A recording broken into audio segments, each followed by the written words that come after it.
As people feel more confident about the workplace, about moving around the community, they do want to look at their options about moving around. And we said last week, and we say it again this week, if you want to use public transport in the peak, we recommend firstly that you check the apps available, which tell you what services do have some capacity in the peak. But because we are strictly adhering to social distancing, we recommend that people who aren't already on the system in the peak, especially on buses and trains, travel in the off-peak, so after 10 a.m. or before 2 p.m, in order to make sure that social distancing is there. On buses and light rail, there is capacity, so you might want to think about a different way to do your journey in the morning. You might want to get dropped off at a ferry wharf or dropped off on a light rail route.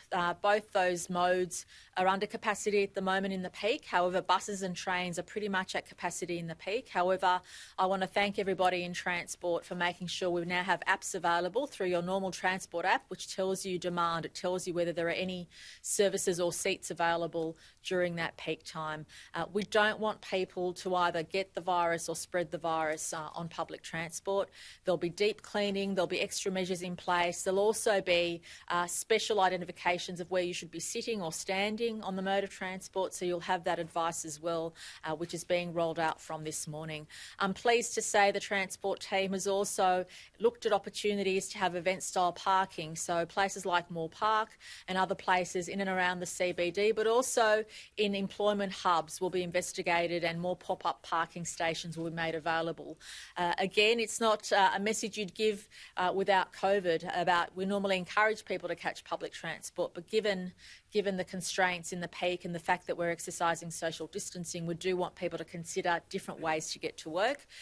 In addition to that, Minister for Transport will also have further details on pop-up bike lanes, encouraging people to use active transport. And the other thing is just consider the way you normally got to work and think about how you might be able to adjust that to avoid buses and trains in the peak who are already pretty much at capacity.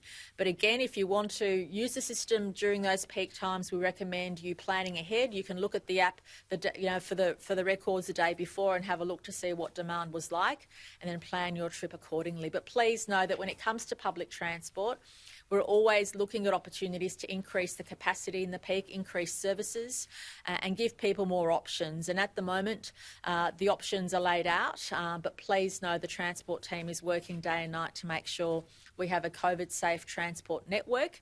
But it might mean adjustment. It might mean you considering different ways in which to get to work, different ways in which to get dropped off potentially. So in the past, we would have encouraged everybody onto the public transport network, but now in the COVID environment, we'll ask you to consider getting dropped off.